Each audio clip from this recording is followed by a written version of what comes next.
Hello everyone, welcome back to my YouTube channel. ಬೆಳಗ್ಗೆ ಬೇಗ ಇದ್ದು ಬಾಗಿಲಿಗೆಲ್ಲ ನೀರು ಹಾಕೊಂಡೆ. ಅಷ್ಟರೊಳಗೆ ನನ್ನ ಪಾಪ ಕೂಡ ಇದ್ದ. ಅವನು ಸ್ವಲ್ಪ ಹೊತ್ತು ಆಟ ಆಡಿಸ್ಕೊಂಡು ಕಿಚನ್ಗೆ ಎಂಟ್ರಿ ಕೊಟ್ಟು ಟೀನ ಇಟ್ಕೊಂಡು ಟೀ ಎಲ್ಲ ಕುಡಿದ್ವಿ. ಸ್ವಲ್ಪ ಹೊತ್ತು ಹಾಗೆ ಫೋನ್ ರೀಲ್ಸ್ ಎಲ್ಲ ನೋಡಿಕೊಂಡು ಟೈಮ್ ಪಾಸ್ ಮಾಡಿದೆ.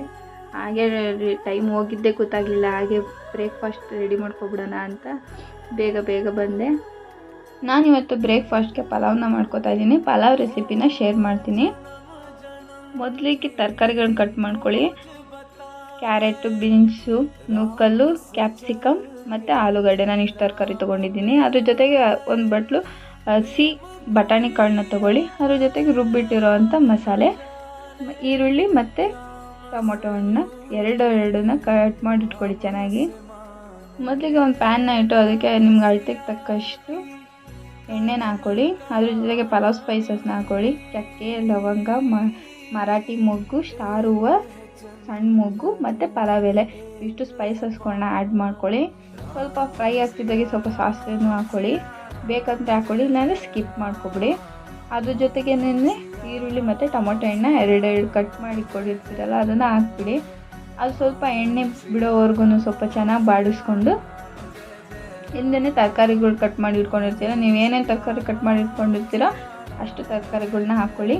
ಅದ್ರ ಜೊತೆಗೆ ಹಸಿ ಬಟಾಣಿ ಕಾಳನ್ನ ಹಾಕ್ಕೊಳ್ಳಿ. ತರಕಾರಿ ಮತ್ತು ಬಟಾಣಿ ಇವನ್ನೆಲ್ಲ ಸ್ವಲ್ಪ ಎಣ್ಣೆ ಬಿಡೋವರೆಗೂ ಫ್ರೈ ಮಾಡ್ಕೊಳ್ಳಿ. ಅದ್ರ ಜೊತೆಗೆ ಸ್ವಲ್ಪ ಲೈಟಾಗಿ ಉಪ್ಪು ಹಾಕ್ಕೊಳ್ಳಿ, ಯಾಕೆಂದರೆ ಸ್ವಲ್ಪ ಚೆನ್ನಾಗಿ ಫ್ರೈ ಆಗಲಿ ಅನ್ನೋಕ್ಕೋಸ್ಕರ. ಫ್ರೈ ಆಗ್ತಿದ್ದಾಗೇ ಸ್ವಲ್ಪ ಮಸಾಲೆನ ಆ್ಯಡ್ ಮಾಡ್ಕೊಳ್ಳಿ. ಮಸಾಲೆ ಅಂದರೆ ಗರಂ ಮಸಾಲ ಮತ್ತು ಅರಿಶಿನ ಪುಡಿ, ಉಪ್ಪು. ನಾನು ಹಾಕಿರೋದು. ನಾನು ಬೇರೆ ಯಾವುದೇ ಥರ ಧನ್ಯ ಪುಡಿ ಈ ಥರ ಎಲ್ಲ ಬೇರೆ ಯಾವುದೇ ಥರ ಮಸಾಲೆ ಪದಾರ್ಥನ ಆ್ಯಡ್ ಮಾಡ್ಕೊಂಡಿಲ್ಲ ನಾನಿಲ್ಲಿ. ಸ್ವಲ್ಪ ತರಕಾರಿ ಎಲ್ಲ ಸ್ವಲ್ಪ ಚೆನ್ನಾಗಿ ಫ್ರೈ ಆಗಿ ಎಣ್ಣೆ ಬಿಡೋವರೆಗೂ ಮಾತ್ರ ಫ್ರೈ ಮಾಡಿಕೊಂಡು ಮಸಾಲನ ಆ್ಯಡ್ ಮಾಡ್ಕೊಳ್ಳಿ. ಅದಾಗ್ತಿದ್ದಾಗೇನೆ ಸ್ವಲ್ಪ ರುಬ್ಬಿಟ್ಕೊಂಡಿರೋ ಅಂಥ ಮಸಾಲೆ, ಇದಕ್ಕೆ ನಾನು ಕೊತ್ತಂಬರಿ ಸೊಪ್ಪು, ಪುದೀನ, ಮೆಣಸಿನ್ಕಾಯಿ, ನಿಮಗೆ ಖಾರ ಎಷ್ಟು ಬೇಕೋ ಅಷ್ಟು ಹಾಕ್ಕೊಳ್ಳಿ. ಮೆಣಸಿನ್ಕಾಯಿ ಮತ್ತು ಶುಂಠಿ, ಬೆಳ್ಳುಳ್ಳಿ ಈ 5 ಐಟಮ್ನ ಹಾಕ್ಬಿಟ್ಟು ನಾನು ಮಿಕ್ಸ್ ಮಾಡಿಕೊಂಡು ಮಡಿಕೊಂಡಿದ್ದೀನಿ. ಪೂರ್ತಿ ಚೆನ್ನಾಗಿ ರುಬ್ಕೊಳ್ಳಿ, ಇಲ್ಲಾಂದರೆ ಆ ತರಿಯಾಗಿ ಹಾಗೆ ಸಿಗುತ್ತೆ. ಹಾಗಾಗಿ ಫುಲ್ ನೈಸ್ ಪೇಸ್ಟ್ ಮಾಡಿಕೊಂಡು ಫ್ರೈ ಮಾಡ್ಕೊಳ್ಳಿ. ಸ್ವಲ್ಪ ಎಣ್ಣೆ ಬಿಡೋವರೆಗೂ ಫ್ರೈ ಮಾಡಿಕೊಂಡು ನಾನು ಹೇಳ್ದಾಗೆ ಗರಂ ಮಸಾಲ, ಅರಿಶಿನ ಪುಡಿ, ಸ್ವಲ್ಪ ಉಪ್ಪು. ಮೊದಲೇ ಫ್ರೈ ಮಾಡೋಕ್ಕೆ ಉಪ್ಪು ಹಾಕಿರ್ತೀರಲ್ವ, ಹಾಗಾಗಿ ಇಲ್ಲಿ ಸ್ವಲ್ಪ ನೋಡ್ಕೊಂಡು ಹಾಕಿ, ಎಷ್ಟು ಬೇಕೋ ಅಷ್ಟು ಹಾಕಿ. ನಾನಿಲ್ಲಿ ಕ್ವಾಂಟಿಟಿ ಬಂದ್ಬಿಟ್ಟು 4ರಿಂದ 5 ಜನಕ್ಕೆ ಆಗೋವಷ್ಟು ನಾನು ಅಡುಗೆ ಮಾಡ್ತಾಯಿದ್ದೀನಿ. ಅದ್ರ ಜೊತೆಗೆ 1 ಕಪ್ ಮೊಸರನ್ನ ಹಾಕ್ಕೊಳ್ಳಿ. ಸ್ವಲ್ಪ ಚೆನ್ನಾಗಿ ಬಂದಮೇಲೆ ನಾನಿಲ್ಲಿ 1.5 ಕಪ್ ಅಕ್ಕಿನ ತೊಗೊಂಡಿದ್ದೀನಿ. ಹಾಗಾಗಿ ನಾನು 3 ಲೋಟ ನೀರು ಹಾಕಿದ್ದೀನಿ. ಸ್ವಲ್ಪ ಫ್ರೈ ಆದಮೇಲೆ ಸ್ವಲ್ಪ ನೀರು ಕಾಯ್ದಮೇಲೆ ತೊಳೆದಿಟ್ಕೊಂಡಿರೋ ಅಂಥ ಅಕ್ಕಿನ ಹಾಕಿ. ಮೊದಲೇ ಹೇಳ್ದಾಗೆ ಕ್ವಾಂಟಿಟಿ ನೋಡಿಕೊಂಡು ನೀವು ಅಕ್ಕಿ ಆಗಲಿ ತರಕಾರಿಯೆಲ್ಲ ಎಲ್ಲ ತೊಗೊಳ್ಳಿ. ನಾನಿಲ್ಲಿ 4ರಿಂದ 5 ಜನಕ್ಕೆ ಹೇಗೆ ಮಾಡೋದು ಅನ್ನೋದನ್ನ ನಾನು ತೋರಿಸ್ಕೊಂಡು ಕೊಟ್ಟಿದ್ದೀನಿ. ಅದ್ರ ಜೊತೆಗೆ ಕಸ್ತೂರಿ ಮೆಂತ್ಯನ ಹಾಕಿ. ಅಂಗಡಿಗಳಲ್ಲಿ ಮಾರ್ಕೆಟಲ್ಲೆಲ್ಲ ಸಿಗುತ್ತೆ ಇದು ಆಲ್ಮೋಸ್ಟು. ಕಸ್ತೂರಿ ಮೆಂತ್ಯ ಹಾಕಿ, ಯಾಕೆಂದರೆ ಫ್ಲೇವರ್ಗೋಸ್ಕರ ಅಷ್ಟೇ ಹಾಕಿ. ಎರಡು ವಿಷಲ್ ಹೊಡಿಸಿ ಸಾಕು. ಬಿಸಿ ಪಲಾವ್ ರೆಡಿ ಆಗಿಬಿಡುತ್ತೆ 2 ವಿಷಲ್ ಹೊಡಿಸಿದ ತಕ್ಷಣ. ಫ್ಲೇವರ್ ಅಂತೂ ಸಖತ್ತಾಗಿ ಬಂದಿತ್ತು ಇವತ್ತು. ಕಲಿಯೋವರೆಗೂ ಕಷ್ಟ ಅಷ್ಟೇ ರೀ, ಮಾಡ್ತಾ ಎಲ್ಲ ಈಸಿ ಆಗುತ್ತೆ ಆಲ್ಮೋಸ್ಟು. ತಿಂಡಿ ಏನೋ ಚೆನ್ನಾಗಾಗಿತ್ತು. ಹಾಗೆ ಮಕ್ಕಳಿಗೆಲ್ಲ ತಿಂಡಿ ಹಾಕೊಂಡ್ಕೊಟ್ಟು, ಮಗಳು ಸ್ಕೂಲ್ಗೆ ಹೋಗ್ಬೇಕಲ್ಲ, ಅವಳಿಗೂ ಎಲ್ಲ ರೆಡಿ ಮಾಡಿ, ಅವಳಿಗೂ ಸ್ನಾನ ಎಲ್ಲ ಮಾಡಿಸಿ ರೆಡಿ ಮಾಡಿ ತಿಂಡಿ ಮಾಡಿಸಿ ಸ್ಕೂಲಿಗೆ ಕಳಿಸ್ದೆ. ನನ್ನ ಮಗ ಕೂಡ ಬಾಯ್ ಮಾಡ್ತಿದ್ದ. ಪ್ರತಿ ಸಲನೂ ಹೋಗ್ಬಿಡ್ತಿದ್ದ ಅವಳಿಂದೇನೆ.